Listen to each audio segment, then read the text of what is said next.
বলে পৃথিবীতে সবচেয়ে বেশি ভালোবাসবে কাকে? পিতামাতাকে, তারপরে সন্তান সন্ততি। সন্তান সন্ততি আগে নাকি পিতামাতা আগে বলেন তো? আমি আমার আব্বা আম্মাকে নিয়ে গত বছর হজ করেছি। তো আব্বা আম্মার সাথে প্রায় 42 দিন এক ছাদের নিচে ছিলাম মক্কা মদিনায়।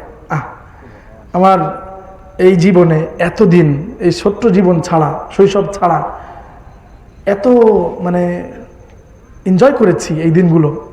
মানে মন চাচ্ছিল যে আমি আমার সারা জীবনটা আব্বা আম্মার সাথে জড়ায় রাখি, সারা জীবনটা যেন আমি আমার আব্বা আম্মার সঙ্গে এভাবে এক ছাদের নিচে থাকি। কিন্তু চাকরির কারণে, খেদমতের কারণে থাকা হয়ে ওঠে না। আব্বা আম্মা বাড়ি থাকেন। তো আব্বা আম্মাকে আমি যে এই গল্পটা শোনাবো, মসজিদে নববী রওজা জিয়ারত করে, রওজার ঠিক সামনে মুস্তাশফা আল হেরেম, হেরেমের হসপিটাল আছে। আব্বা আম্মাকে নিয়ে গেলাম, ওনারা দুজনে শিক হয়ে গেছেন, অসুস্থ হয়ে গেছেন। তো এক ডাক্তার সাহেব আমাকে লম্বা সময় দিয়েছেন। যখন জানতে পারছেন যে ইনি আমার আব্বা, ইনি আমার মা, তো আমার আব্বা আম্মাকে এক পাশে বসাইছেন আর আমাকে এক পাশে বসাইছেন। তো আমাকে নসিহাত করতেছেন, বলতেছেন যে হ্যাঁ আবুক, এই যে তোমার আব্বা। আমি ডাক্তার হিসেবে তোমাকে একটা নসিহাত করে দিই, তুমি আল্লাহকে সন্তুষ্ট করার জন্য আসছো অবশ্যই। আমি জি নাম ইয়া শেখ, লা শাক্কা ফিহি, আমি আল্লাহকে সন্তুষ্ট করার জন্য আসছি। বলে তুমি আল্লাহর সন্তুষ্টি চাও? হাদা আবুক, এই যে তোমার আব্বা, এই তোমার আব্বার সন্তুষ্টির মধ্যে তোমার আল্লাহ সন্তুষ্টি রেখে দিয়েছেন। সুবহানাল্লাহ। তুমি তোমার আব্বাকে সন্তুষ্ট করো।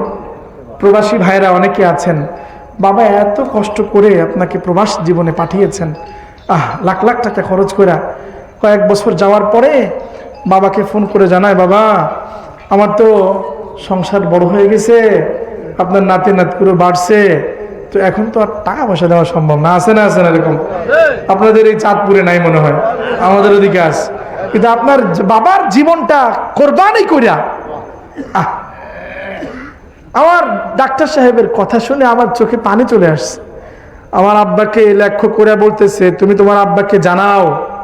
উনি আরবিতে বলতেছেন যে তুমি তোমার আব্বাকে জানাও, আমার সামনে বুঝাও যে ওগো আব্বা, আপনার সন্তুষ্টি যদি আমার উপর থাকে তাহলে আমার মালিক নাকি সন্তুষ্ট হবে। সুবহানাল্লাহি ওয়া বিহামদি। আমার মা পাশে আছেন, আমার মাকে লক্ষ্য করে বলতেছেন, হাদা উম্মুক, এই যে তোমার মা। বাড়িতে যাচ্ছ, মদিনা শেষ করে যাও, কিন্তু তোমার জান্নাত তোমার এই মায়ের পায়ের নিচে রেখে দেওয়া হয়েছে। সুবহানাল্লাহ, একটু আস্তে কর। তুমি জান্নাতের জন্য খুঁজতেছো, ঘুরতেছো, মক্কা মদিনায় আসছো, লাখ লাখ টাকা খরচ করে তুমি মক্কা মদিনায় আসছো, কিন্তু জান্নাত কোথায়? মায়ের পায়ের নিচে। সারা জীবন মায়ের পায়ের নিচে তুমি তোমার জান্নাত খুঁজবা।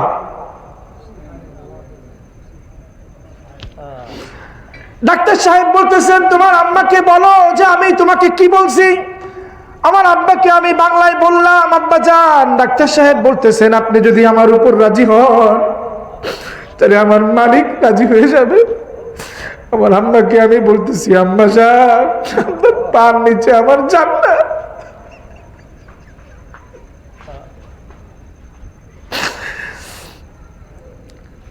ডাক্তার সাহেব আব্বা আর ছেলের খেলা দেখতেছে। আমার আব্বা আমাকে জড়ায় ধইরা ডাক্তার সাহেবকে বলতেছে, বাবা জান, তুমি তোমার ডাক্তার সাহেবকে বলো তোমার রব যেন তোমার উপর রাজি হয়ে যায়, কারণ আমি তোমার উপর রাজি আছি, তোমার উপর সন্তুষ্ট আছি, তোমার রব যেন তোমার উপর রাজি হয়।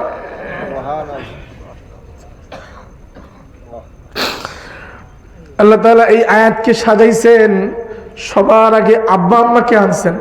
কাকে আনছেন বলেন তো? বহুত নেমো খারাপ আছে, আব্বা আম্মার হক বুঝে না, লাখ লাখ কোটি কোটি হাজার হাজার কোটি টাকার মালিক, কিন্তু আব্বা আম্মাকে বৃদ্ধাশ্রমে দিয়ে আসে না নাই? কিন্তু বহুত মানুষ আছে অল্প টাকা ইনকাম, কিন্তু বরকত দেওয়ার মালিক কে বলেন? জীবনে আমি ভাবতে পারি নাই যে আব্বা আম্মাকে নিয়ে এভাবে এক ছাদের নিচে আরাফার ময়দানে মিনায় আমি আব্বা আম্মাকে নিয়ে, আমি গরিব মানুষ, এভাবে জমে যেতে পারবো। কিন্তু কে নিছেন বলেন? বহুত ওলামায়ে কেরাম পাবেন অল্প টাকা বেতন, মসজিদের বেতন আর কতটুকু, কিন্তু আব্বা আম্মাকে ছাড়ে নাই, আব্বা আম্মাকে ছাড়ে নাই। এজন্য দিন শিখার দরকার আছে না নাই বলেন? বাচ্চাদেরকে আমরা কোথায় পড়াবো? আগে বলেন, দিন শিখাবো আগে, কোরআনের জ্ঞানটা আগে দেন। কারণ কোরআনে আল্লাহ বলতেছেন তোমার বাবা মামার মোহাব্বত সবার আগে, 2 নম্বরে তোমার সন্তান সন্ততি